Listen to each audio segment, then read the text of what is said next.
แอมจิ๋ว 5.1 Channel 400 วัตต์จากแบรนด์ Platinum X ราคาเพียงแค่ 700 บาท จะดีไหม ไปดูกัน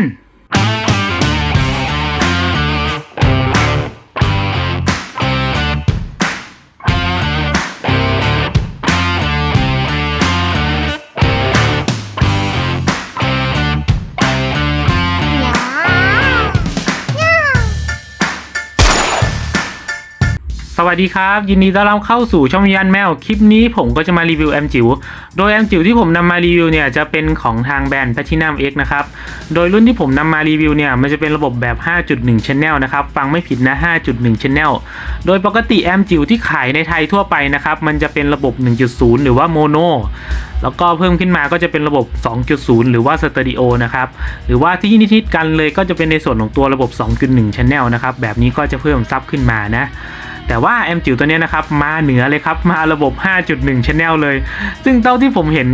ที่เป็นแอมจิ๋วขายในไทยนะครับยังไม่เห็นเจ้าไหนเลยที่นำตัว 5.1 เข้ามาขายนะมันจะเป็นพวกแอมบ้านซะส่วนใหญ่นะครับผมที่เป็นระบบ 5.1 แล้วก็พวกแอมจิ๋วที่เป็น 5.1 จริงๆเนี่ยมันก็มีนะครับแต่ว่ามันจะขายอยู่ที่จีนเป็นหลักนะครับเท่าที่ผมได้ไปหาดูมาเลยมันราคาเนี่ยมันก็จะอยู่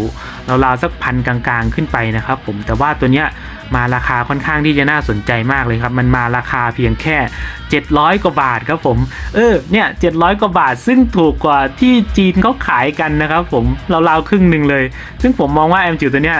มันเป็นตัวหนึ่งเลยที่น่าสนใจผมก็เลยทำการซื้อมาลองนะครับเดี๋ยวผมจะทิ้งลิงก์ไว้ด้านล่างกันแล้วกันถ้าใครสนใจครับ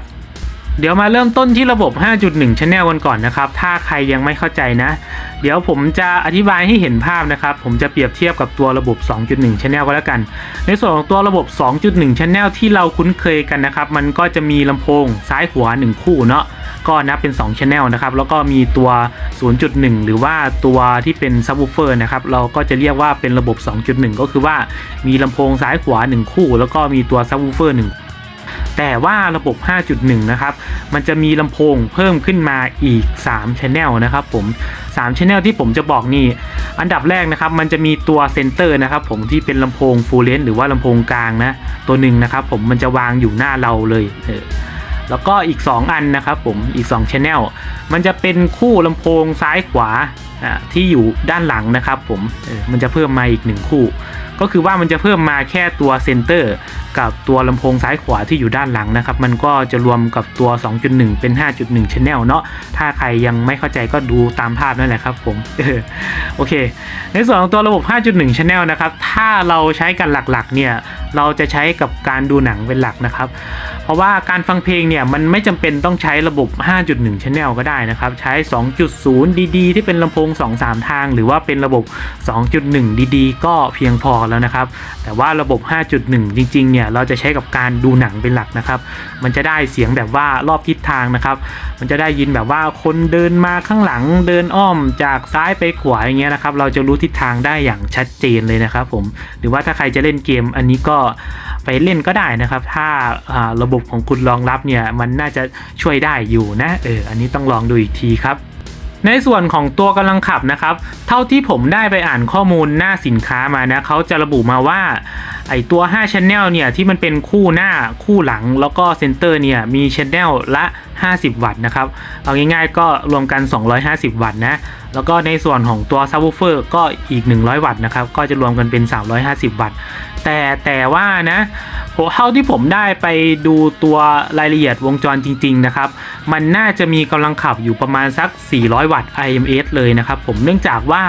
แอมจิ๋วตัวเนี้ยเขาใช้ IC TPA 3116D2 ทั้งหมด4ตัวนะครับซึ่ง IC 1ตัวเนี่ยเขาจะขับได้สูงสุดอยู่100 วัตต์ครับเดี๋ยวผมจะแกะซิงค์แล้วก็อธิบายให้ฟังอีกครั้งหนึ่งนะครับว่ามันทำไมถึงน่าจะเป็น400 วัตต์เนาะทางเว็บเนี่ยน่าจะระบุมาคาดเคลื่อนนิดนึงนะครับผมอันนี้ก็ต้องไปลองดูข้างในอีกครั้งหนึ่งเนาะ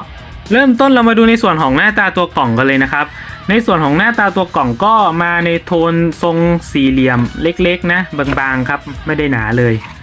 ในส่วนของตัวกล่องก็สกรีนมาเรียบร้อยสวยงามนะครับไม่ใช่เอาสติกเกอร์มาแปะเหมือนบางแบรนด์นะอันนี้ผมเข้าใจเลยว่าทางแบรนด์ Platinum X นะครับเขาค่อนข้างที่จะตั้งใจทำแอมพวกนี้มาใหม่นะครับผม ราะว่าไม่เคยเจอแอมจิ๋วตัวไหนเลยบางที่มันสกรีนมาได้สวยงามขนาดนี้นะส่วนมากมันจะติดสติกเกอร์มาเอาแค่นั้นแหละครับผมโอเคมาดูในส่วนของหน้าตานะครับในส่วนของหน้ากล่องก็ระบุมาชัดเจนนะครับว่าเป็นแบรนด์ของ Platinum X แล้วก็มีโลโก้แอมจิ๋วให้ดูคร่าวๆแล้วก็จะระบุชัดเจนนะครับว่าเป็นแอมแบบ 5.1 Channel นะแล้วก็ด้านข้างตรงนี้นะครับเขาจะระบุชื่อรุ่นมาด้วยนะซึ่งแอมตัวนี้มันจะมีชื่อรุ่นนะครับชื่อรุ่นมันก็ PX-ABT 5.1 mini นะครับตามนี้เลยมีบาร์โค้ดให้สแกนนะครับแต่ไม่รู้ว่าสแกนแล้วจะไปไหนข้างๆกล่องนี้ก็ระบุผู้นำเข้าจัดจำหน่ายนะครับนำเข้าจากประเทศจีนนะโดยบริษัทก็ตามนี้เลยครับเนื่องจากว่าทางแบรนด์ Platinum X นะครับเขาก็เป็นแบรนด์ที่แบบว่า OEM ของเจ้าอื่นมาเป็นตีแบรนด์ของเขาเองนะครับผมอันนี้ถ้าใครไม่รู้ผมก็ต้องบอกไว้ก่อนเนาะไม่ใช่เฉพาะตัวแอมนะครับพวกลำโพงก็เหมือนกันนะครับอันนี้ถ้าใครยังไม่ทราบเนาะหลายๆแบรนด์ในไทยก็ทำแบบนี้นะครับผมอันนี้ต้องเข้าใจไว้นะเพราะว่าบางทีไปเห็นหน้าตาเดียวกันนี่ก็เดาได้นะครับว่าเป็นแอมตัวเดียวกันแหละแต่เขาตีมาคนละแบรนด์แค่นั้นแหละโอเคเดี๋ยวมาดูในส่วนของตัวอุปกรณ์ภายในกล่องกันเลยนะครับเปิดมาเลยก็จะเจอในส่วนของตัวถุงของแถมครับเดี๋ยวผมจะให้ดูว่าเขาแถมอะไรมาบ้างเนาะอันดับแรกนะครับเขาจะแถมปุ่มตัววอลลุ่มมาทั้งหมด7 ปุ่มนะครับผมเนี่ยมันจะเป็นปุ่มพลาสติกชุบโครเมียมนะสวยงามดีครับ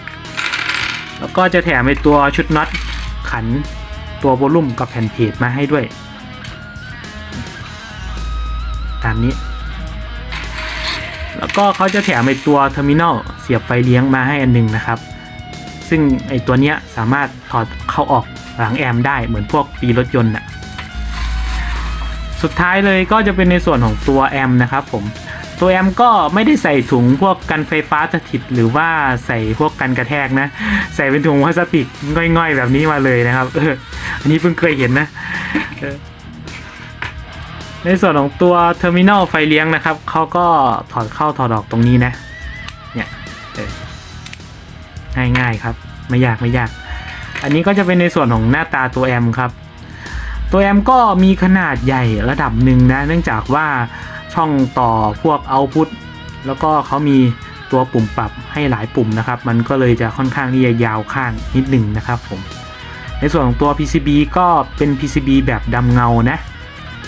ดูการสะท้อนงานประกอบก็ค่อนข้างที่จะดูดีนะครับเดี๋ยวผมจะแกะ Heatsink 2 ตัวนี้ให้ดู IC ขยายที่อยู่ด้านล่างนะครับว่ามันจะเป็นเบอร์ TPA3116D2 จริงๆไหมโอเคครับผมก็ได้ทำการแกะตัว Heatsink ออกมาเรียบร้อยวิธีการแกะก็ไม่ยากครับขันน็อตที่อยู่ใต้ตัว Heatsink ซึ่ง1 Heatsink มันจะมีน็อต1ตัวนะครับขันเสร็จแล้วก็ดึงตัว Heatsink ออกมาได้เลยในส่วนของตัว Heatsink เนี่ย Heatsink 1 อันนะครับมันจะใช้กับตัว IC 2 ตัวนะตัวซิลิโคนนำความร้อนก็ทามาให้นะครับทามาก็พอดีครับไม่เลอะเกินไปไม่น้อยเกินไปประมาณนี้โอเคเดี๋ยวผมจะให้ดูในส่วนของตัว IC นะครับผมมาดูตัว IC ขยายกันเลยนะครับในส่วนของตัว IC ขยายเนี่ยเขาจะให้มา4ตัวนะ1 2 3 4ซึ่งทั้ง4ตัวเนี่ยจะเป็นเบอร์เดียวกันนะครับก็คือเบอร์ TPA3116D2 ซึ่งตัวเบอร์ TPA3116D2 นะครับจะใช้อยู่กับแอมจิ๋วอย่างพวก TB หรือว่าตัว Gem Audio นะครับเดี๋ยวผมจะมาเหลาตัวสเปคให้ฟังนะครับผมในส่วนของตัวสเปคนะครับ IC ตัวนี้นะครับมันจะเป็น IC ของทางบริษัทเท็กซัสนะครับผมเป็นของอเมริกานะตัวคาร์ด IC ตัวนี้นะครับมันจะเป็น IC คาร์ดดีครับแล้วก็กำลังขับนะครับถ้าหากเราไปต่อสเตอริโอขับที่4 โอห์มแล้วก็ไฟ21 โวลต์เนี่ยมันก็จะได้กำลังขับอยู่ที่ข้างละ50 วัตต์เลยนะครับผมถ้าเป็นโมโนก็อยู่ที่100 วัตต์เช่นกันนะครับแล้วก็ตัวไฟที่เขารองรับนะครับเขาจะรองรับไฟเลี้ยงที่เป็น DC นะตั้งแต่ 4.5 โวลต์ถึง26 โวลต์เลยนะครับแต่ก็แนะนำไม่เกิน24 โวลต์ก็จะดีที่สุดนะครับผม แล้วก็ผมจะมีตัวกราฟให้ดูนะครับซึ่งกราฟตัวนี้นะครับมันจะเป็นกราฟที่ว่าใช้แรงดันไฟเท่าไหร่แล้วก็จะได้กำลังขับเท่านั้นนะครับไม่ใช่ว่าเราจะไปใช้ไฟ12โวลต์แล้วจะได้กำลังขับสูงสุดอยู่ที่50+50หรือว่า100วัตต์เลยนะครับเราต้องดูตัวจุดตัดกันไปนะครับผมซึ่งตัวกราฟที่ผมให้ดูเนี่ยมันก็จะมีหลายค่าความต้านทานนะครับคุณก็ดูเลยว่าคุณใช้ค่าความต้านทานเท่าไหร่แล้วก็จะได้ตัวกำลังขับเท่าไหร่นะครับผมให้ดูตัวแรงดันไฟดีๆนะจากที่ผมให้ดู Data Sheet กันไปก็จะเห็นได้ว่า IC 1 ตัวนะครับก็จะมีกำลังขับได้สูงสุดอยู่ที่100วัตต์ IMS นะครับไม่ว่าจะต่อสเตอริโอหรือว่าโมโนนะครับก็จะได้อยู่ที่100วัตต์เลยนะเดี๋ยวผมจะชี้ให้ดูนะครับว่า IC แต่ละตัวเนี่ยขับลำโพงตัวไหนบ้างนะครับ IC ตัวแรกตัวนี้นะครับก็จะต่อมาเป็นตัวสเตอริโอนะครับเอาไว้ขับในส่วนของตัว RL คู่ฟอนต์หรือว่าคู่หน้านะครับ2ช่องนี้นะก็ตกไปที่ Channel ละ50วัตต์นะครับIC ตัวนี้นะครับเขาจะต่อมาเป็นโมโนนะครับ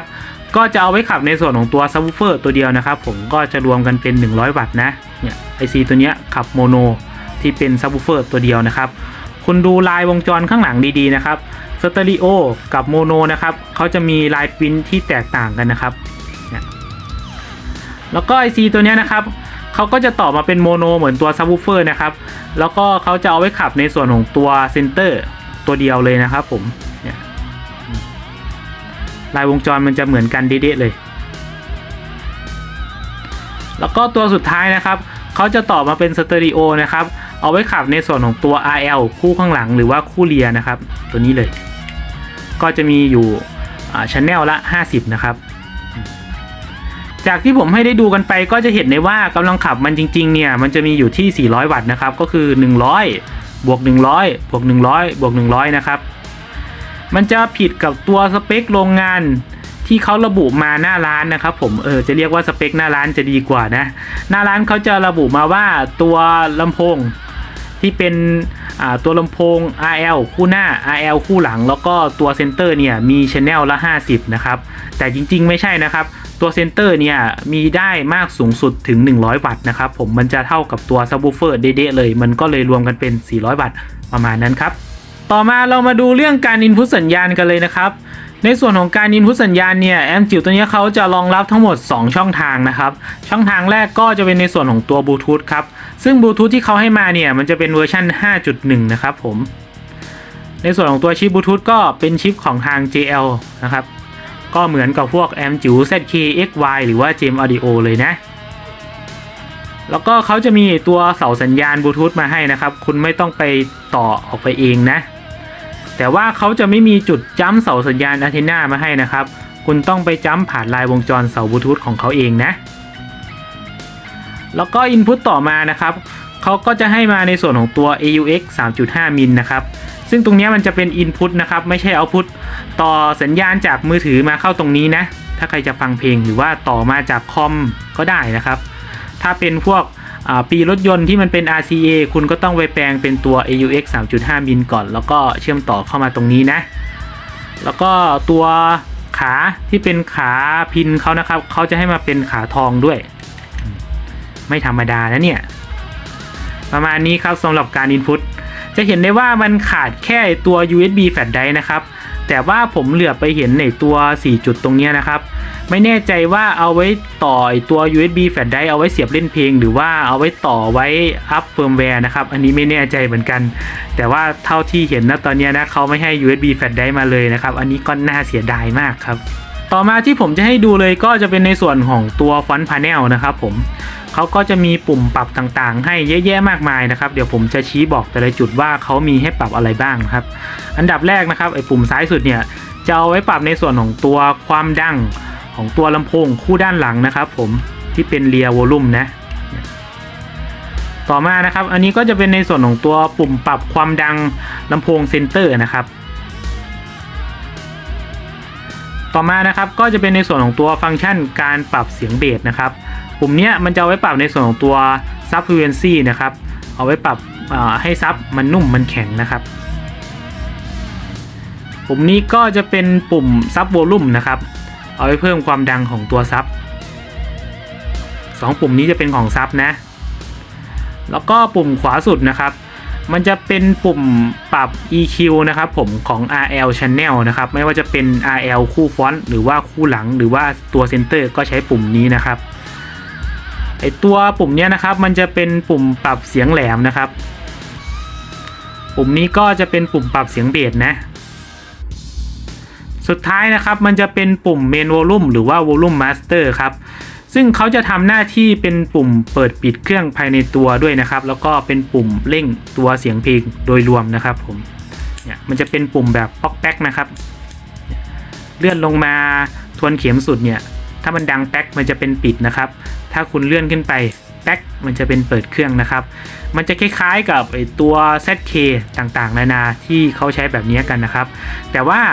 ตัวปุ่มเนี่ยมันจะไม่ได้แบบว่าลื่นสมูทนะครับเขาจะมีแบบว่าเนี่ยเสียงแคกมันจะไม่เหมือนปุ่มพวก ZK ที่ซะทีเดียวนะครับผมแล้วก็แอมจิ๋วตัวนี้นะครับมันจะมีความแปลกอยู่นิดนึงนะครับผมปกตินะถ้าเราปิดเครื่องแบบว่าเลื่อนสวิตช์ลงปิดแล้วนะครับพวกบลูทูธอะไรต่างๆนานาเนี่ยมันก็จะไม่ทำงานใช่ไหมครับแต่ว่าแอมจิ๋วตัวนี้มันแปลกประหลาดกว่าเพื่อนครับผมปิดเครื่องทิ้งไว้นะแต่ว่าบลูทูธมันก็ยังมองเห็นชื่อแล้วก็ต่อแล้วก็เล่นเพลงได้ด้วยนะครับผมอันนี้แปลกมากครับไม่เคยเจอตัวไหนเลยแสดงว่าพอคุณจ่ายไฟเข้าเครื่องเนี่ยเครื่องมันจะทำงานตลอดเวลานะครับเวลาคุณเอาไปต่อลงตู้คุณต้องไปทำตัวสวิตช์แยกนะครับอย่าไปหวังพึ่งไอ้สวิตช์ตรงนี้นะผมบอกไว้เลยว่าไม่แน่ใจว่าเขาทำมาทำไมนะครับผม แล้วก็เนี่ยนะครับมันจะมี LED อยู่ขวาสุดนะครับตรงเนี้ยอันนี้มันจะเป็น LED ไฟสถานะเครื่องนะครับพวกไฟสถานะบลูทูธแค่นี้แหละครับผมข้างหน้าก็มีแค่นี้เลยต่อมาเรามาดูในส่วนของข้างหลังแอมจิ๋วกันเลยนะครับเดี๋ยวผมจะชี้บอกแต่ละจุดนะว่าแต่ละจุดเนี่ยมีหน้าที่อะไรครับไอ้ตรงเนี้ยก็จะมีหน้าที่เอาไว้ Input สัญญาณที่เป็น AUX 3.5 มิลนะครับอันนี้ก็อธิบายไปตอน Input แล้วนะอันนี้ก็เป็นเสาสัญญาณตัวบลูทูธครับในส่วนของตัวเทอร์มินอลสีดำพวกนี้นะครับจะเป็นช่องเอาไว้ต่อตัวลำโพงนะครับผมมันจะมีให้เยอะมากเลยเนื่องจากว่ามันต่อได้สูงสุดถึง 5.1 Channel เลยนะเดี๋ยวผมจะอธิบายแต่ละจุดนะครับว่าเอาไว้ต่อลำโพงตัวไหนบ้างครับ2ช่องตรงนี้นะครับผมที่มันเป็น FL บวกแล้วก็ FL ลบเนี่ยเอาไว้ต่อตัวลำโพงด้านหน้าฝั่งซ้ายนะครับมันจะย่อมาจากฟอนต์เล็บนะ2ช่องตรงนี้จะเขียนว่า FR บวกลบนะครับเอาไว้ต่อตัวลำโพงด้านหน้าฝั่งขวาครับมันจะย่อมาจากฟอนต์ไลท์ส่วน2ช่องตรงนี้นะครับเอาไว้ต่อตัวลำโพงซับวูฟเฟอร์ครับแล้วก็2ช่องตรงนี้เอาไว้ต่อตัวลำโพงเซนเตอร์2ช่องตรงนี้เอาไว้ต่อตัวลำโพงด้านหลังฝั่งซ้ายนะครับเขาจะเขียนว่า RL มันจะย่อมาจาก Rear Left นะครับผมส่วน2ช่องตรงนี้เอาไว้ต่อตัวลำโพงด้านหลังฝั่งขวานะครับเขาจะเขียนว่า RR มันจะย่อมาจาก Rear Right ครับในส่วนของตัวกำลังขับนะครับคู่หน้าเนี่ยที่เป็นตัวฟอนต์ R แล้วก็ฟอนต์ L เนี่ยเขาจะมีกำลังขับอยู่ข้างละ50 วัตต์ IUS นะครับแล้วก็ตัวซับวูฟเฟอร์เนี่ยก็จะมีกำลังขับสูงสุดอยู่ที่100 วัตต์ตัวเซนเตอร์เนี่ยก็จะมีกำลังขับสูงสุดอยู่ที่100 วัตต์ส่วนตัวคู่หลังนะครับผมที่เป็นตัวRear R แล้วก็ Rear L นะครับก็จะมีกำลังขับอยู่ Channel ละ50 วัตต์นะครับผมเหมือนตัวคู่หน้าเลยแล้วก็ในส่วนของตัวค่า Impedance ที่แนะนำนะครับไอ้พวกคู่หน้าเนี่ยที่เป็นฟอนต์ R ฟอนต์ L นะครับเขาก็จะแนะนำไว้อยู่ที่3 โอห์มขึ้นไปนะครับผมส่วนตัวซับเนี่ยต่อลง2 โอห์มขึ้นไปได้เลยนะครับเซนเตอร์ก็2 โอห์มขึ้นไปได้เช่นกันนะครับส่วนตัวที่เป็นคู่หลังนะครับผมที่เป็น Rear R Rear L เนี่ยก็ต่อ3 โอห์มขึ้นไปได้นะครับผมประมาณนี้ครับสำหรับตัวค่า Impedance ซึ่งเท่าที่ผมได้ไปลองมานะตัวซับเนี่ยเล่นไฟ24 โวลต์ลง2 โอห์มได้แน่นอนนะครับผมเอาไปอัดมาแล้วไม่มีอาการวูบไม่มีอาการตัดเลยนะครับแล้วก็2ช่องตรงนี้นะครับผมมันก็จะเป็นในส่วนของตัวไฟเลี้ยงครับซึ่งไฟเลี้ยงเขาจะรองรับไฟเลี้ยงที่เป็นตัว DC นะครับผมแต่ว่าเขาจะไม่ระบุมานะว่ารองรับไฟเลี้ยงได้ย่านเท่าไหร่นะครับ แต่ว่าตามตัวสเปค IC TPA3116D2 เนี่ยเขาก็จะมักใช้งานตัว12โวลต์ถึง24โวลต์นะครับซึ่งผมไปลองตัว24โวลต์มาแล้วไม่มีปัญหาอะไรเลยนะครับผมแล้วก็ตัวไฟเลี้ยงนะครับเขาจะมีไดโอดให้2ตัวนะก็ไม่ต้องกังวลนะครับถ้าหากคุณต่อขั้วผิดเนี่ยไดโอดมันจะพังก่อนนะครับคุณก็แก้หาไดโอดมาเปลี่ยนกับแค่นั้นแหละครับมันก็ใช้งานได้ปกตินะครับประมาณนี้แหละอันนี้ก็น่าเสียดายนะครับเขาไม่ได้ระบุไฟเลี้ยงมาแบบว่าชัดเจนนะครับผมแนะนำให้ใช้งานไปเลยครับ24โวลต์ตัว IC TPA3116D2 มันไม่มีปัญหาครับผมใช้งานได้ปกติสุดเลยต่อมาเรามาดูในส่วนของคอมโพเนนต์หรือว่าส่วนประกอบต่างๆกันเลยนะครับอันดับแรกที่ผมจะให้ดูเนี่ยจะเป็นในส่วนของตัว Op Amp ปรุงแต่งสัญญาณครับเขาจะให้มาอยู่ที่4ตัวนะ1 2 3 4ซึ่งทั้ง4ตัวเนี่ยจะเป็นเบอร์เดียวกันนะครับก็คือเบอร์5532ครับซึ่งเบอร์นี้ก็มักนิยมใช้กับแอมป์จิ๋วทั่วไปอย่างตัวของบูชินะครับผมส่วนมากเขาจะใช้เบอร์นี้กันนี่แหละครับประมาณนี้แล้วก็จุดที่ผมจะให้ดูต่อมานะครับก็จะเป็นในส่วนของตัวคาปาสำรองไฟครับซึ่งแอมป์จิ๋วตัวนี้เขาจะให้คาปาสำรองไฟมาแค่ตัวเดียวเลยนะครับผมตัวเดียวโดดๆเลย IC ทั้ง4ตัวเนี่ยให้มาแค่ตัวเดียวนะครับในส่วนของตัวขนาดที่เขาให้มาเนี่ยจะมีขนาดอยู่ที่ 6,800 ไมโครฟาราด35โวลต์ครับก็ให้มาน้อยอยู่นิดนึงนะครับผมแต่ว่าผมชอบอย่างหนึ่งนะครับเขาจะหยอดกาวล็อกตัวไอ้คาปามาให้ด้วยนะครับไม่ให้มันโยกไปโยกมานะเดี๋ยวขาตรงนี้มันจะหลุดมันจะล่อนได้นะครับ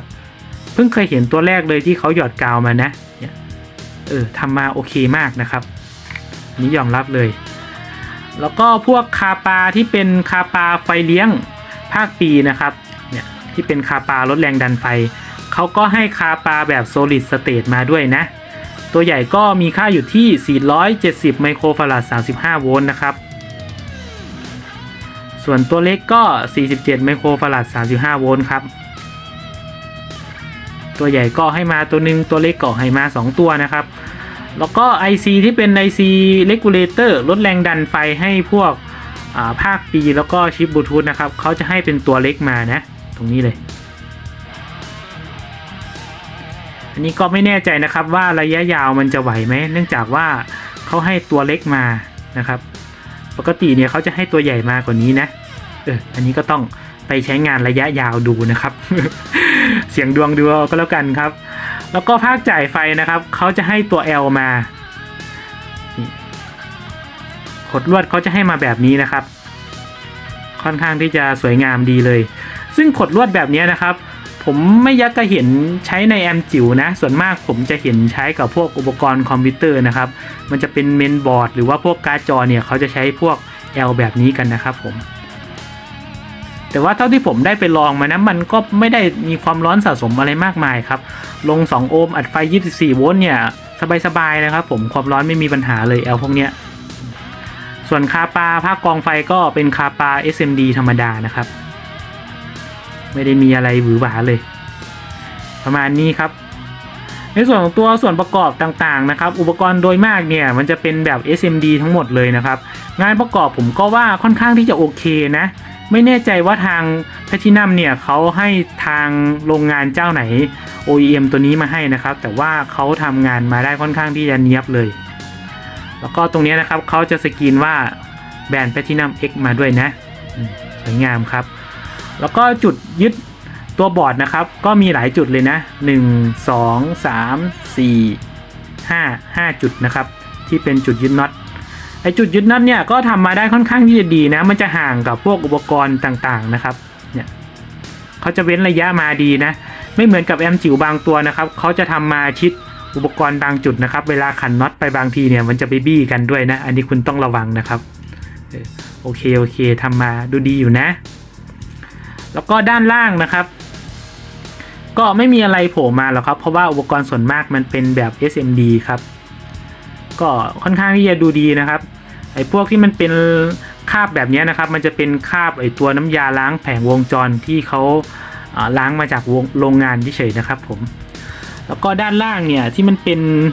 ขาน่าจะเป็นขากาวมั้งครับหรือว่าขาตัวไฟบวกหรอกอันนี้ไม่แน่ใจเขาละเลงตัว ตัวตะกั่วมาให้ค่อนข้างที่จะหนามากนะครับเห็นไหมใหญ่มากเลยก็โอเคอยู่นะงานนะครับ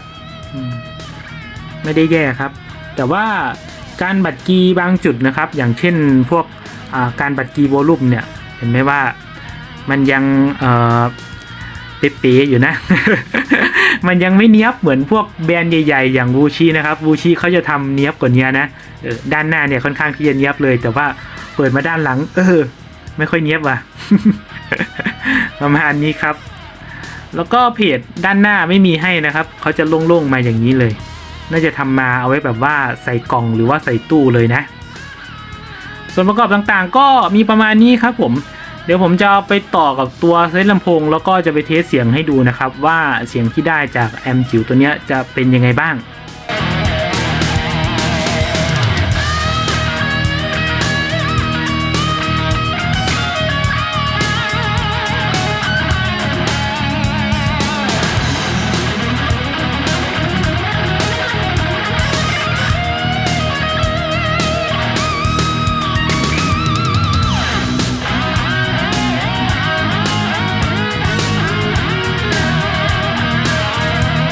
โอเคครับผมก็ได้การเซตอัพเรียบร้อยมาดูในส่วนของตัวเซตติ้งที่ผมใช้งานกันเลยครับอันดับแรกที่ผมจะให้ดูก็จะเป็นในส่วนของตัวระบบลำโพงที่ผมต่อไว้นะผมก็จะต่อไว้ระบบ 5.1 Channel เลยนะครับโดยจะมีทั้งหมด6ตู้ลำโพงนะเดี๋ยวผมจะชี้ให้ดูว่าตัวตู้ไหนต่อไว้ช่องไหนบ้างนะครับเริ่มต้นผมจะให้ดูคู่แรกก่อนก็คือคู่ตรงนี้แล้วก็ตรงนี้นะครับมันจะเป็นตู้ลำโพง2ทางแบบ Transmission Line ทรงสูงนะครับโดยตัวดอกด้านบนเนี่ยมันจะเป็นดอกวูฟเฟอร์ย่านกลางต่ำจากทางแบนด์กิฟขนาด 6.5 นิ้วครับจะมีค่าความต้านทานอยู่ที่ 8 โอห์มดอกด้านล่างก็เป็นดอกแหลมแบบริบบอนจากทางแบรนด์แพดออดิโอครับมีค่าความต้านทาน 8 โอห์มเช่นกัน2ดอกเนี่ยผมจะเอามาขนานกันนะครับแต่ว่าเราจะคิดค่าความต้านทานแค่ดอกบนเนื่องจากว่าดอกล่างผมต่อผ่านคาปากองเสียงแหลมนะเราจะไม่คิดค่าความต้านทานก็คือตู้นี้มันจะตก 8 โอห์มนะครับก็ต่อไว้ช่องฟอนต์ซ้ายขวานะแล้วก็ช่องที่ผมต่อไว้เป็นช่องเลียซ้ายขวานะครับผมจะใช้ตู้นี้2อันเนี้ยคู่นี้แหละโดยตู้นี้นะครับมันจะเป็นตู้ Transmission Line เช่นกันนะครับผมตัวดอกก็เป็นดอก3นิ้วจากทางแบรนด์ Hi-Wi หรือว่า Swan ในรุ่น B3N นะครับซึ่งดอกตัวนี้มันจะเป็นดอก Full Range นะครับผมแล้วก็มีค่า Impedance หรือค่าความต้านทานอยู่ที่ 8 โอห์มนะครับซึ่ง2ตู้ตรงนี้ก็ต่อไว้ช่องเรียซ้ายขวาหรือช่องลำโพงด้านหลังซ้ายขวานะแต่ตอนนี้ผมจะมาวางไว้ด้านหน้าให้ดูเฉยๆนะครับตอนเทสจริงเนี่ยผมจะยกไปวางไว้ข้างหลังตัวไมค์นะมันจะได้เกิดเป็นระบบลำโพงแบบ 5.1 Channel ครับแล้วก็ตัวตู้ตรงกลางนะครับผมก็จะต่อไว้ช่องเซนเตอร์นะซึ่งตู้นี้ก็เป็นตู้ Transmission Line เช่นกันนะครับตัวดอกที่อยู่ด้านในเนี่ยมันจะเป็นดอก3ทางขนาด 6.5 นิ้วจากทางแบรนด์ JBL ในรุ่น Stage 3637F ครับโดยดอกนี้มันจะมีค่า Impedance หรือค่าความต้านทานอยู่ที่3 โอห์มเองนะแล้วก็ตู้ตรงนี้นะครับผมมันจะเป็นตู้ลำโพง Subwoofer ครับโดยตู้นี้จะเป็นสูตรแบนพาร์ทลมหน้าดอกจากทางร้านพี่แบงค์ BJ Sound ครับมีชื่อสูตรว่าสูตรน้ำเต้นนะเห็นไหมว่าผมวางขวดน้ำไว้หน้าพอร์ตนะครับเดี๋ยวจะมีอะไรเด็ดๆให้ดูถ้าใครสนใจตู้ตัวนี้ไปดูในส่วนของตัวรีวิวเต็มๆได้นะครับบอกเลยครับว่าเด็ดมากในส่วนของตัวดอกที่อยู่ด้านในเนี่ยจะเป็นดอกของทาง HK นะครับตูดแม่เหล็กว่าซูนะโดยดอกตัวนี้นะครับเขาจะมีกำลังวัตต์อยู่ที่100วัตต์มีค่า Impedance อยู่ที่4 โอห์มนะเป็นดอกไว้เดียวครับเดี๋ยวผมจะให้ดูในส่วนของตัวแหล่งจ่ายไฟเลยนะในส่วนของตัวแหล่งจ่ายไฟเนี่ยผมใช้เป็นตัวสวิตชิ่ง12โวลต์จ่ายไฟสูงสุด 1,200 วัตต์หรือว่า100แอมป์นะครับแล้วก็ผมจะเอามาผ่านตัวเพิ่มแรงดันไฟหรือว่าตัวสเต็ปอัพจากทางวูชิรุ่น PW 500นะแล้วก็ผมจะเพิ่มแรงดันไฟจาก12โวลต์ไปเป็น24โวลต์นะครับเพื่อจ่ายให้กับตัวแอมป์จิ๋ว 5.1 Platinum X ตัวนี้ในส่วนของตัวพรีเซตต่างๆเนี่ยเดี๋ยวผมจะชี้บอกแต่ละจุดไปเลยนะอันนี้มันจะเป็นตัวช่องลำโพงด้านหลังนะครับผมก็จะปรับไว้ที่บ่าย2หรือ2นาฬิกาอันนี้ก็จะเป็นช่องลำโพงตัวเซนเตอร์นะครับมันจะเป็นปรับความดังเซนเตอร์ผมก็ปรับไว้ที่11นาฬิกาอันนี้มันจะเป็น Frequency EQ ของ Subwoofer นะครับผมจะปรับไว้ที่2นาฬิกา อันนี้จะเป็นในส่วนของตัววอลลุ่มของซับวูฟเฟอร์ผมจะอัดไว้สุดเลยนะเนื่องจากว่าตัวลำโพงเสียงกลางของผมมันเยอะนะครับถ้าไม่ดันสุดเนี่ยมันจะโดนเสียงกลางกบเสียงซับนะอันนี้ต้องบอกไว้ก่อนเป็นเหตุผลที่ว่าผมปรับไว้สุดนะแล้วก็อันนี้มันจะเป็นช่องลำโพงไม่ใช่อันนี้มันจะเป็นปุ่มของปรับเสียงแหลม RL นะครับผมทั้งตัวหน้าหลังเลยผมก็จะปรับไว้ที่12 นาฬิกาอันนี้มันจะเป็นตัวปรับเบสของ RL นะครับผมจะปรับไว้ที่1 นาฬิกาอันนี้มันจะเป็นวอลลุ่มมาสเตอร์ครับหรือว่าเมนวอลลุ่มผมจะปรับไว้ที่1 นาฬิกาเช่นกัน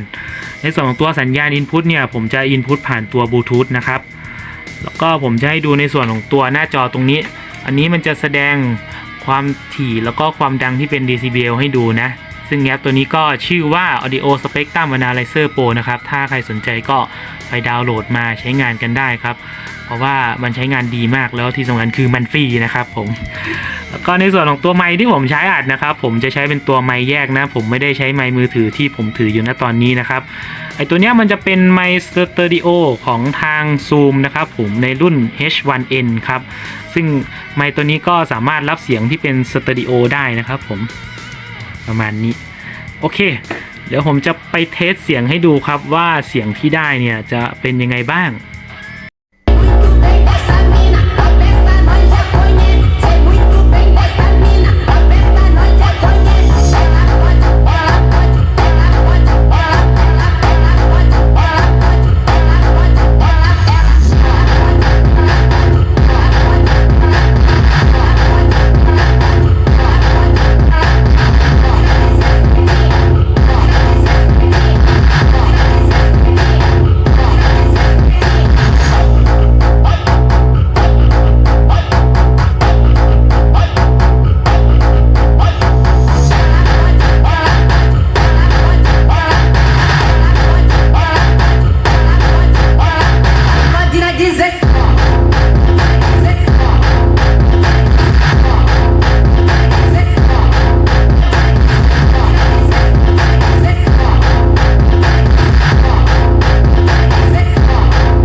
Sonic Bahina Gunung Kawi Sonic Bahina Gunung Kawi Sonic Bahina Gunung Kawi Sonic Bahina Gunung Kawi Sonic Bahina Gunung Kawi Sonic Bahina Gunung Kawi Sonic Bahina Gunung Kawi Sonic Bahina Gunung Kawi Sonic Bahina Gunung Kawi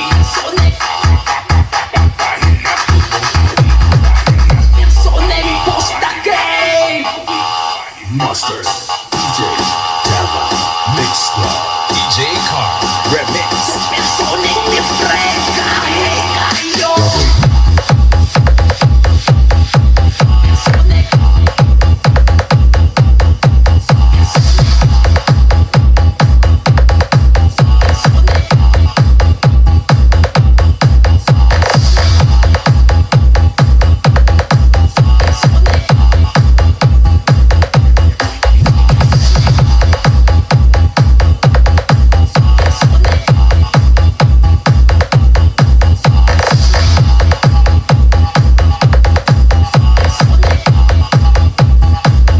Broadway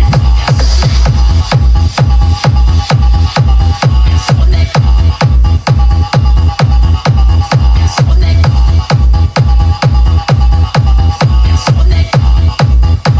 Sonic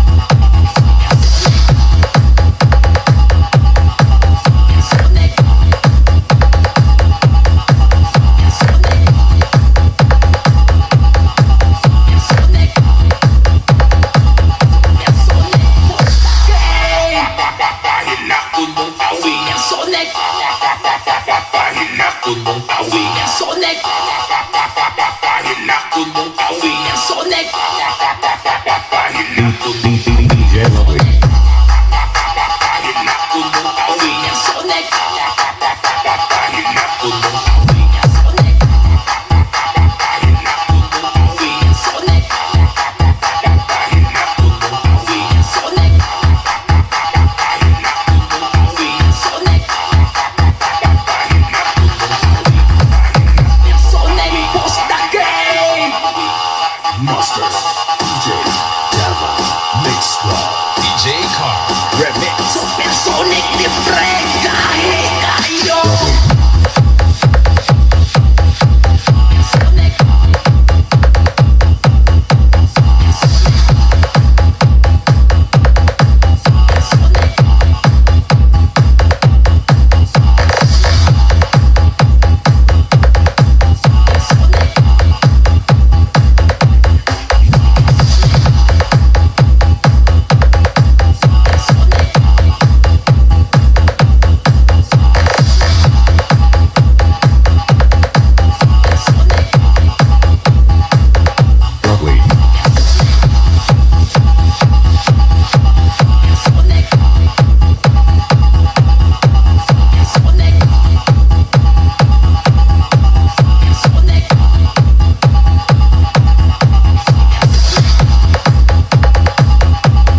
the secrets go, 'cause I've forgotten mine.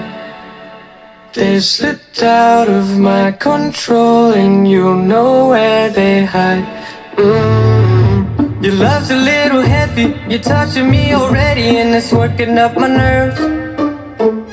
You should probably forget me, 'cause I'm terrified you'll get me when I'm at my worst. It's not too late to let you know that you're in love with a ghost. So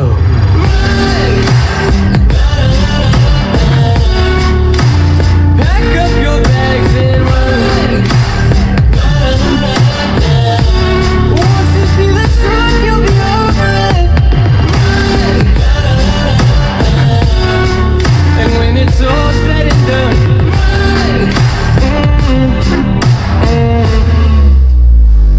you just gotta run. I could whisper sweeter things, and back to me you'd crawl. Puppeteer your love for strings, but it's not love at all. My ego's still providing, I'm not the one who's driving, but I can't find the brakes. Yeah, girl, there's no denying that even though I'm trying, I'm your next mistake. I'm falling deep. You should take me at my word. It's not too late to let you know that you're in love with a ghost.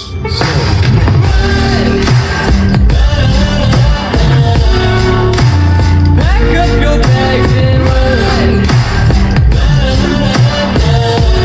Once you see the truth, you'll be over it. And when it's all said and done, you know you gotta, you know you gotta, you know you gotta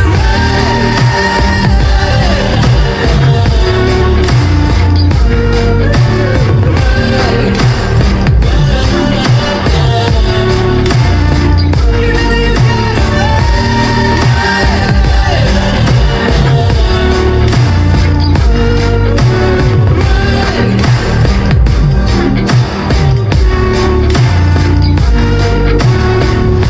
just gotta run.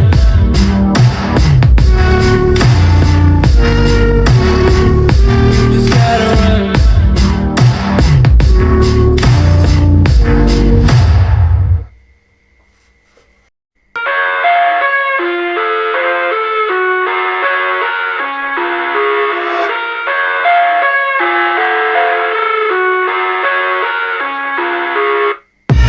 I live inside my own world of make-believe. Kids screaming in the cradles, profanities. I see the world through eyes covered in ink and bleach. Cross out the ones who heard my cries and watched me weep. I love everything. Fire spreading all around my room. My world's so bright, it's hard to breathe, but that's alright. Hush.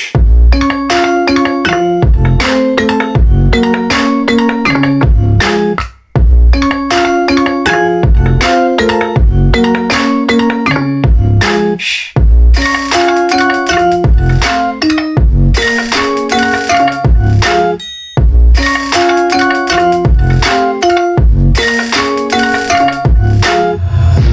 Take my eyes open to force reality. Why can't you just let me eat my weight in glee? I live inside my own world of make-believe. Kids screaming in their cradles, profanities. Some days I feel skinnier than all the other days. Sometimes I can't tell if my body belongs to me. I love everything. Fire spreading all around my room. My world's so bright, it's hard to breathe, but that's alright. Hush.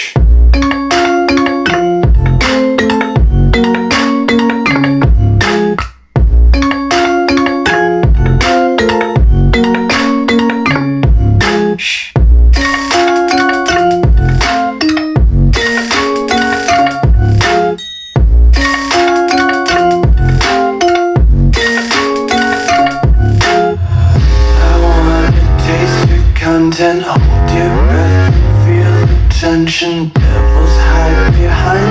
redemption. Honesty is the one-way gate to hell. I wanna taste consumption. Breathe faster till we're stuck centered. Hear the children sing aloud. It's music till the wick burns out.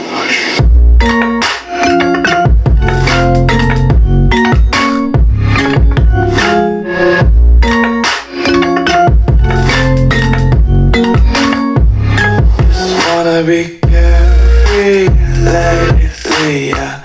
Just picking up daisies. Got one too many quarters in my pockets. Counting like the 40 clovers in my locket. Untied laces, yeah. Just tripping on daydreams. Got dirty little lullabies playing on repeat. Might as well just ride around the nursery and count sheep.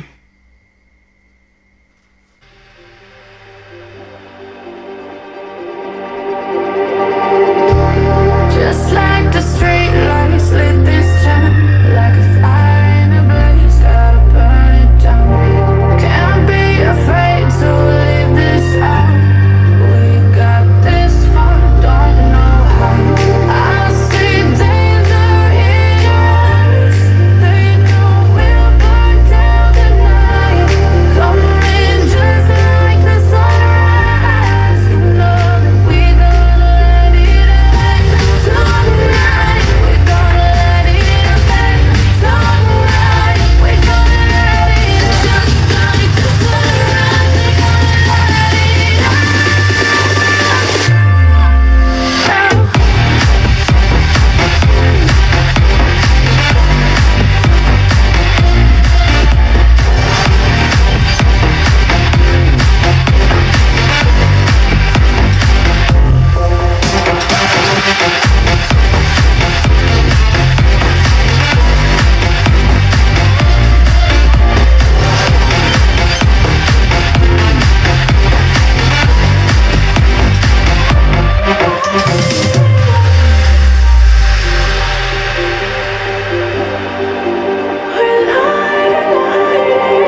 Left channel.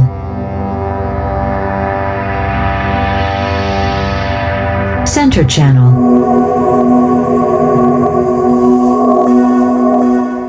Right channel.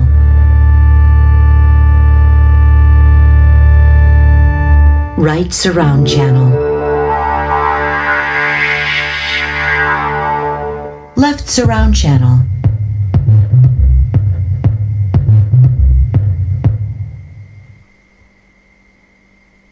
Left. Center. Right. Right surround. Left surround.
โอเคครับเป็นไงกันบ้างครับหลังจากที่ฟังกันไปก็พอจะเห็นภาพโดยรวมเนาะก่อนที่เราจะไปสรุปในส่วนของเรื่องเสียงเดี๋ยวผมจะมาสรุปในส่วนของการใช้พลังงานแล้วก็ความร้อนกันก่อนนะครับเริ่มต้นที่การใช้พลังงานนะครับแอมจิ๋วตัวนี้นะครับผมก็อินพุตไฟเลี้ยงให้อยู่ที่24โวลต์เนาะแล้วก็ในส่วนของตัวพรีเซตต่างๆผมก็บอกไว้ก่อนที่จะเทสเสียงเพลงแล้วนะครับ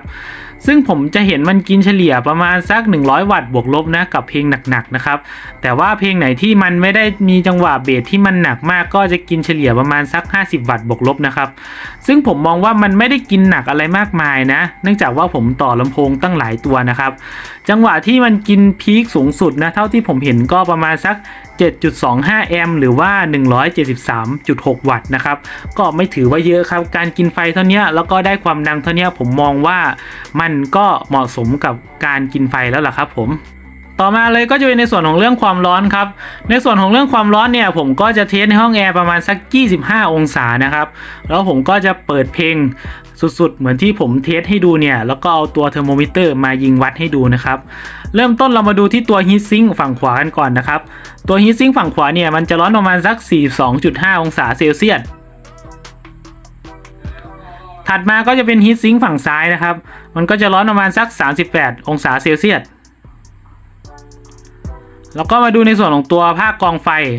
ด้านหลังฝั่งขวานะครับผมตรงนี้ก็จะร้อนประมาณสัก46องศาเซลเซียสส่วนภาคกองไฟด้านซ้ายนะครับมันก็จะร้อนประมาณสัก 42.4 องศาเซลเซียสแล้วก็ในส่วนของตัวคาปาสำรองไฟนะครับมันก็จะร้อนประมาณสัก 40.9 องศาเซลเซียสแล้วก็ตัวออฟแอมปรุงแต่งสัญญาณเสียงนะครับมันก็จะร้อนประมาณสัก30องศาเซลเซียสแล้วก็คาปาภาคลดแรงดันไฟมันก็จะร้อนประมาณสัก 38.3 องศาเซลเซียสข้างบนที่เป็นตัวชิปบลูทูธนะครับมันจะร้อนประมาณสัก 37.7 องศาเซลเซียสส่วน Output Terminal ต่อลำโพงด้านหลังนะครับมันจะร้อนประมาณสัก 40.9 องศาเซลเซียสสุดท้ายเลยก็จะเป็นในส่วนของตัว DC ครับที่ผมต่อไฟเลี้ยงเข้านะตรงนี้ก็จะร้อนประมาณสัก 40.2 องศาเซลเซียส จากทั้งหมดนะครับจุดที่ร้อนที่สุดเนี่ยมันไม่ใช่ตัวฮีทซิงค์นะจะเป็นในส่วนของตัวภาคกองไฟของตัวซับนะครับซึ่งมันจะร้อนสุดๆเลยตัวอื่นก็ร้อนเหมือนกันนะครับผมแต่ว่ามันก็ไม่ได้ร้อนมากครับ46องศาผมมองว่ามันก็ยังถือว่าเย็นอยู่นะครับผมมันไม่ได้ร้อนอะไรมากมายเลยความร้อนเนี่ยผมมองว่าหายห่วงครับผมต่อมาก็จะเป็นสรุปในส่วนของเรื่องเสียงครับเดี๋ยวผมจะสรุปแยกให้ฟังเป็นเรื่องๆไปเลยก็แล้วกันเรื่องแรกก็จะเป็นในส่วนของความกว้างของมิติเวทีครับแอมจิ๋วตัวนี้ก็ทำได้ดีมากนะครับผมเวทีค่อนข้างที่จะกว้างโปร่งฟังสบายสุดๆเลยเป็นแอมจิ๋วเพียงไม่กี่ตัวนะครับที่ทำเวทีได้กว้างขนาดนี้ครับต่อมาเลยก็จะเป็นในส่วนของเรื่องการแยกรายละเอียดของเครื่องดนตรีครับในส่วนนี้ก็ทำได้ดีเช่นกันนะครับผมแยกเครื่องดนตรีเป็นชิ้นเป็นอันแล้วก็ไม่ตีกับพวกเสียงกลางเสียงคนร้องเลยนะครับแล้วที่สำคัญคือเครื่องดนตรีที่อยู่หลังเวทีที่อยู่หลังแบ็กกราวด์ขุดมาได้ค่อนข้างที่จะชัดเจนดีมากครับอันนี้ขอชื่นชมเลยถัดมาเลยก็จะเป็นในส่วนของเรื่องเสียงกลางหรือว่าเสียงคนร้องครับอันนี้ก็ทำได้ผิดคาดนะครับผมปกติเนี่ยถ้าไม่ใช่แอมจิ๋วแบรนด์ดังๆผมก็ไม่ได้คาดหวังเลยนะครับแต่ว่าเสียงกลางตรงนี้เพราะมากครับคือเป็นเสียงกลางที่พุ่งไกลดีนะครับผมแล้วก็มันจะติดโทนทางใสเคลียร์ด้วยนะครับมันทำให้เวลาเราฟังเพลงเนี่ยมันไม่อึดอัดนะครับผมถ้าติดทางแบบว่าโทนอุ่นๆขุ่นๆอันนี้ฟังไม่สนุกแน่นอนครับแต่ว่าตัวเนี้ยติดทางโทนใสนะครับผมอันนี้ผมชอบมากเลยถัดมาเลยก็จะเป็นในส่วนของเรื่องเสียงสูงครับหรือว่าเสียงแหลมอันนี้ก็ทำได้ดีเหมือนเสียงกลางอีกครับเสียงสูงเสียงแหลมเนี่ยเป็นเสียงที่ไม่แสบหูไม่สากหูนะครับเป็นเสียงสูงเสียงแหลมที่ค่อนข้างฟังเพราะมากนะครับผมมันใส่กิ้งดีมากครับอันนี้ขอชื่นชมเลยถัดมาเลยก็จะเป็นในส่วนของเรื่องเสียงย่านต่ำหรือว่าเสียงเบสนะครับเดี๋ยวผมจะแยกเป็นในส่วนของตัวเสียงเบสของพวก RL นะครับแล้วก็ตัวเสียงเบสของไอตัวซับวูฟเฟอร์นะครับผมเสียงเบสของพวก RL หรือว่าของเซนเตอร์นะอันนี้ผมมองว่ามันให้มาอยู่ในเกณฑ์พอดีนะครับผมมันจะไม่หนักเท่าพวกระบบ 2.0 Channel ที่มันโยนพวกย่านต่ำไปให้ลำโพง RL เนาะอันนี้ก็มีเบสให้พอฟังกล่อมเฉยๆนะครับผมให้มันพอมีมิติแค่นั้นแหละครับผมถัดมาเลยก็จะเป็นในส่วนของตัวเสียงเบสของตัวซับวูฟเฟอร์ครับอันนี้เป็นทีเด็ดเลยครับผมไม่ได้คาดหวังมันเลยแต่พอมาฟังจริงๆโอ้โหมันโหดมากครับเบสเนี่ยผมมองว่ามันทำได้พอๆกับแบรนด์ดังๆเลยนะครับผมที่ใช้ AC เดียวกันเนี่ยถ้าจะให้เอ่ยก็พวก TB หรือว่าพวกเจมนะครับผมคือเสียงดีมากครับคุณสังเกตจากน้ำในขวดก็ได้ครับค่อนข้างที่จะเต้นแรงสุดๆเลยนะครับผมแล้วที่สำคัญคือย่านต่ำเนี่ยทำได้ค่อนข้างที่จะดีมากครับพวกผนังห้องเพดานหน้าต่างที่เป็นกระจกเนี่ยสั่นค่อนข้างที่จะหนักเอาพอตัวนะครับผมอันนี้ก็จะเป็นสรุปในส่วนของเรื่องเสียงครับผมมองว่าเรื่องเสียงของแอมจิ๋วตัวเนี้ยทำให้ผมแบบว่าเปิดโลกใหม่เลยนะผมไม่ได้คาดหวังเลยตอนแรกว่าเสียงมันจะดีผมก็วางทิ้งมาตั้งหลายเดือนแล้วครับผมเพิ่งได้จับมารีวิวเพิ่งได้รู้จริงๆว่ามันเสียงดีขนาดนี้นะครับผมสำหรับในส่วนของเรื่องเสียงก็มีประมาณนี้แหละแล้วก็มาดูในส่วนของเรื่องความดังกันเลยนะครับในส่วนของความดังผมมองว่าแอมจิ๋วตัวเนี้ยเวลาปรับค่อนข้างที่จะตามมืออยู่นะครับผมแต่ว่ารอบตัวความดังนะครับมันจะมาหลังประมาณสักเที่ยงขึ้นไปนะครับผมเสียงมันจะเริ่มดังมากขึ้นเนาะแล้วก็ในส่วนของตัวเสียงที่เป็นตัวคู่หน้าคู่หลังเซนเตอร์เนี่ยค่อนข้างที่จะดังพอตัวนะครับผมแต่ว่าในส่วนของตัวเสียงซับเนี่ยถ้าคุณเอาไปใช้กับตัวลำโพงที่มันเป็น4โอห์มนะครับคุณอาจจะต้องเร่งเยอะนิดนึงนะผมแนะนำให้ใช้ประมาณสัก2โอห์มคุณก็ไม่ต้องเร่งตัววอลลุ่มซับเยอะนะครับผมแต่ว่าตัววอลลุ่มเมนเนี่ยมันก็จะมาหลังเที่ยงขึ้นไปครับก่อนเที่ยงเนี่ยมันก็จะมารอบเบาๆครับแต่ว่าหลังเที่ยงขึ้นไปเนี่ยมันจะมาดังมากนะครับคุณก็ไปลองปรับจูนเอาก็แล้วกันนะครับผมมองว่าตัวความดังเนี่ยค่อนข้างที่จะปรับตามมือดีนะครับต่อมาเลยก็จะเป็นในส่วนของเรื่องเสียงน้อยหรือว่าเสียงรบกวนครับแอมจิ๋วตัวนี้ก็มีเสียงรบกวนนะครับผมแต่ว่าเสียงรบกวนมันก็ไม่ได้ถึงขั้นหนักมากครับเดี๋ยวผมมีคลิปให้ดูคุณก็ไปดูตามนั้นเลยครับเดี๋ยวจะให้ดูในส่วนของเรื่องเสียงรบกวนหรือว่าเสียงน้อยนะครับตอนนี้ผมเปิดเครื่องทิ้งไว้แล้วก็ผมต่อบลูทูธทิ้งไว้เรียบร้อยนะครับจังหวะที่เรายังไม่ได้กดเล่นเพลงเนี่ยมันจะไม่มีเสียงรบกวนเลยนะเนี่ยเดี๋ยวจะแนบให้ฟังเงียบสนิทเลยนะครับแต่พอผมกดเล่นเพลงเนี่ยมันจะมีเสียงรบกวนแทรกเข้ามานะได้ยินไหมครับมันจะเสียงจี่เบาๆอันนี้ผมไม่ได้เร่งตัวเพลงเยอะนะจะให้ได้ยินเสียงจี่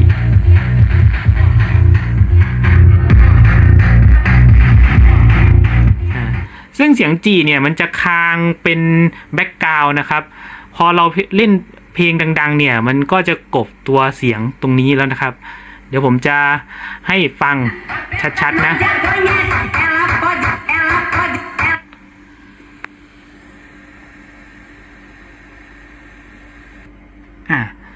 อันนี้ผมหยุดเพลงแล้วมันจะมีเสียงจี่คางตามหลังนิดนึงนะครับมันจะเหมือนจังหวะที่เราแบบว่าใช้งานบลูทูธเนี่ยมันจะมีเสียงจี่เสียงน้อยแทรกเข้ามาเป็นจังหวะนะครับผมถ้าเราไม่ได้กดเล่นเพลงมันก็ไม่มีอะไรแล้วครับแล้วก็ถ้าหากเรากดเล่นเพลงดังๆเนี่ยมันก็จะกลบเสียงจี่ตรงนี้ไปเองนะครับจากคลิปจะเห็นได้ว่าตัวเสียงรบกวนนะครับมันก็จะมีจังหวะที่มันคางตามตอนที่เราเล่นเพลงนะครับแต่ว่าถ้าหากเราเปิดเพลงดังๆมันก็ไม่ได้ยินเสียงหรอกครับผมมองว่ามันก็อยู่ในเกณฑ์ที่ผมรับได้นะมันไม่เหมือนกับพวกแอมปลอมบางตัวนะครับถ้าคุณได้ไปฟังเนี่ยโอ้โหมันจีมันซ่าแบบว่ารำคาญแต่ว่าแอมจิ๋วตัวเนี้ยมันก็ไม่ได้ถือว่ารำคาญนะครับเพราะว่าเราไปเปิดเพลงดังๆมันก็กลบพวกเสียงน้อยเสียงรบกวนแล้วล่ะครับผมอันนี้ผมมองว่าไม่ได้เป็นปัญหาอะไรใหญ่ขนาดนั้นครับต่อมาเรามาดูในส่วนของข้อดีข้อเสียกันเลยนะครับเดี๋ยวผมจะเริ่มต้นที่ข้อดีกันก่อนข้อดีเรื่องแรกก็จะเป็นในส่วนของเรื่องคุณภาพเสียงครับคุณภาพเสียงของแอมจิ๋วตัวนี้ผมมองว่าเป็นทีเด็ดเลยนะคือมันทำคุณภาพได้ดีในราคาของมันนะครับผมคือแอมจิ๋วย่านราคา700บวกลบเนี่ยมันก็ทำเสียงได้ประมาณนี้ซึ่งแอมจิ๋วตัวนี้มันก็ทำอยู่ในมาตรฐานตรงนั้นเลยนะครับผมคือไม่ได้ตกมาตรฐานไปเลยสู้กับแอมของแบรนด์ดังๆได้เลยนะครับผมแล้วก็ข้อดีต่อมานะครับก็จะเป็นในส่วนของเรื่องราคาต่อกำลังขับนะครับคือมันคุ้มนะครับผมคือราคา700เนี่ยถ้าคุณไปซื้อแอมแบรนด์ดังๆนะครับคุณก็จะได้แค่ระบบ 2.1 Channel 200 วัตต์แต่ว่าแอมจิ๋วตัวเนี้ยได้ตั้ง400 วัตต์ระบบ 5.1 Channel นะครับผมซึ่งผมมองว่ามันค่อนข้างที่จะคุ้มค่าคุ้มราคามากครับแล้วก็ข้อดีต่อมานะครับก็จะเป็นในส่วนของเรื่องตัวปุ่มปรับด้านหน้านะครับผมมองว่าเขาให้มาค่อนข้างที่จะลงตัวดีครับปรับได้ค่อนข้างที่จะเยอะนะครับผมชอบมากเลยปรับพวกความดังตัวลำโพงคู่หลังปรับตัวเซนเตอร์อย่างเงี้ยนะครับปรับความถี่ซับก็มีมาให้ครบนะครับผมแล้วก็ปรับพวก EQ เสียงแหลมเสียงเบสเนี่ยอันนี้ก็มีมาให้ตามที่แอมจิ๋วมันควรจะมีนะครับมันมีให้ครบเยอะมากนะครับอันนี้ก็ขอชื่นชมเลยครับผมทำการบ้านมาดีสุดๆครับข้อดีต่อมาก็จะเป็นในส่วนของเรื่องความร้อนครับความร้อนก็ไม่ได้มีอะไรมากมายนะครับแอมจิ๋วในราคา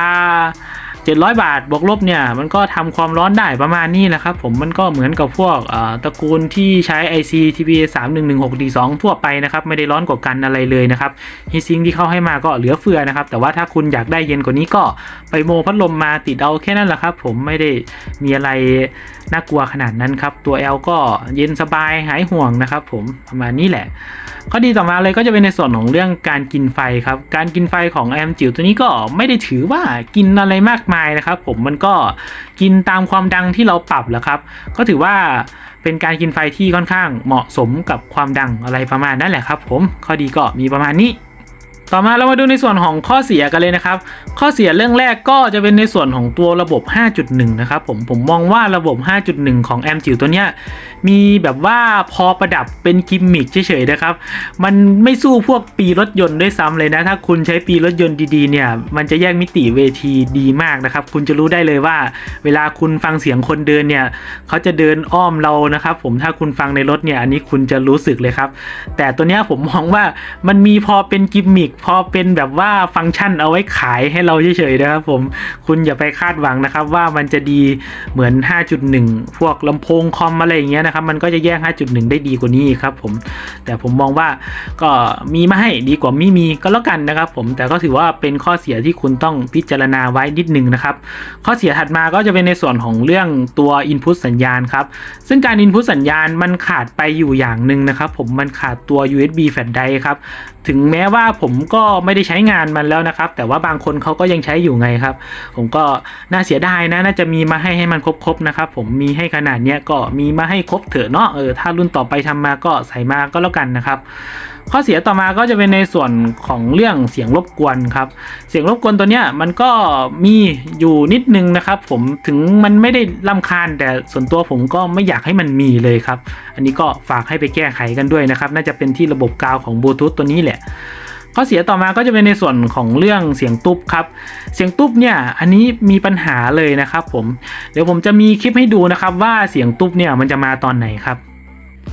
เดี๋ยวผมจะสาธิตให้ดูนะครับว่าเสียงตุ๊บมันจะมาตอนไหนซึ่งตอนนี้ผมได้ทำการต่อบลูทูธเข้ากับตัวแอมจิ๋วเรียบร้อยนะแต่ว่าแอมจิ๋วตัวนี้นะครับยังไม่ได้เปิดเครื่องนะไฟสีฟ้ายังไม่ติดเลยถ้าว่ามันสามารถต่อบลูทูธกันได้เฉยแล้วครับแล้วก็เปิดเพลงไปด้วยได้ด้วยนะนี่เห็นไหมเพลงกำลังเล่นอยู่เลยครับเดี๋ยวจะเปิดให้ดูมันจะมีเสียงตุ๊บ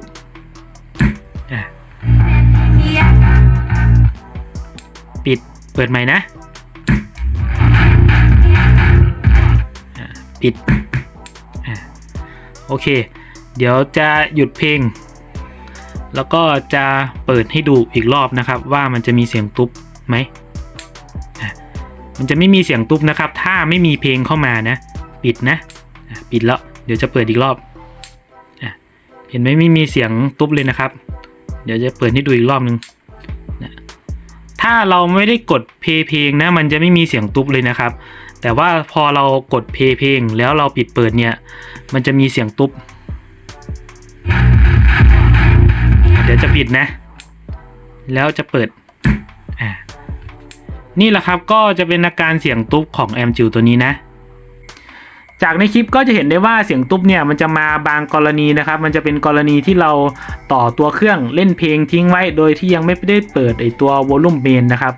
แบบนั้นเนี่ยมันจะมีเสียงตุ๊บเลยครับแต่ว่าถ้าคุณไม่ได้ต่อบลูทูธเลยแล้วคุณมาเปิดเครื่องมันก็ไม่มีเสียงตุ๊บแล้วครับอันนี้ก็ฝากไว้ให้ดูนะครับผมว่ามันจะมีเสียงตุ๊บบางกรณีแค่นั้นแหละครับผมในส่วนของข้อเสียก็มีประมาณนี้สุดท้ายถ้าหากถามว่าแอมจิ๋วตัวนี้น่าเล่นไหมส่วนตัวผมมองว่าก็ยังน่าเล่นอยู่นะครับผมเนื่องจากว่าราคามันค่อนข้างที่จะจับต้องได้ง่ายครับราคาก็แค่700 บาทบวกลบเองถึงแม้ว่ามันจะไม่ใช่ระบบ 5.1 สลาวแบบว่าระดับเทพนะครับมันก็เป็นอะไรที่ค่อนข้างน่าเอาไปประยุกต์ใช้อยู่นะคุณลองคิดดีๆนะครับสมมุติว่าคุณใช้ระบบ 2.1 Channel เนาะสมมุติว่าคุณใช้ลำโพงตัวเสียงกลาง4ตัวเสียงแหลม2ตัวแล้วก็ซับตัวหนึ่งนะครับเวลาคุณต่อลำโพงเสียงกลางเนี่ยคุณก็ต้องแบ่งใช่ไหมครับว่าเอาตัวเสียงกลาง2ตัวแล้วก็แหลม1ตัวไปลง RL อย่างละข้างนะครับผมแบบนั้นเนี่ยคุณต้องไปจัดการต่อดีๆนะครับจัดการค่า impedance ดีๆแล้วบางทีคุณจะเจอปัญหาอย่างนี้นะครับคุณจะเจอปัญหาว่าบางทีเสียงกลางเนี่ยมันจะดังกว่าตัวเสียงแหลมหรือว่าบางทีเสียงแหลมมันจะดังกว่าตัวเสียงกลางนะครับซึ่งมันจะจัดการได้ยากแต่ว่าพอคุณมาใช้ตัวแอมที่มันมีเอาท์พุตลำโพงหลายๆช่องแบบนี้นะครับคุณอาจจะย้ายตัวเสียงแหลมมาต่อเซนเตอร์ก็ได้คุณอาจจะย้ายตัวเสียงกลางอีกดอกนึงเอามาต่อคู่หลังก็ได้นะครับผมแบบนี้ผมมองว่ามันจัดการตัวลำโพงหลายๆดอกได้ง่ายกว่าเดิมนะครับอันนี้ก็ลองเอาไปตัดสินใจกันดูนะครับส่วนพวกข้อเสียมันก็เป็นข้อเสียเล็กๆน้อยๆนะอย่างเช่นตัวเสียงรบกวนเสียงน้อยอย่างเงี้ยคุณก็เปิดเพลงดังๆกบมันเอานะครับหรือว่าจะเป็นตัวเสียงตุ๊บคุณก็ต้องไปตัดบลูทูธก่อนที่เราจะเปิดเครื่องนะมันก็ไม่มีเสียงตุ๊บแล้วแหละแล้วก็ตัวอะไรต่างๆนานามันก็มีมาให้ใช้ครบดีนะครับผมอย่างตัว Input ก็มีทั้งตัว Bluetooth AUX ถึงจะขาดแค่ USB อันนี้ก็น่าเสียดายนะครับคุณก็ลองตัดสินใจดูก็แล้วกันนะครับว่าแอมจิ๋วตัวนี้เหมาะกับคุณไหมส่วนตัวผมก็มองว่าน่าเล่นประมาณนั้นแหละครับผมสำหรับคลิปนี้ก็มีเพียงเท่านี้ถ้ามีอะไรก็สามารถคอมเมนต์คุยกันด้านล่างได้ครับสำหรับคลิปนี้ก็ไปแล้วสวัสดีครับผม 야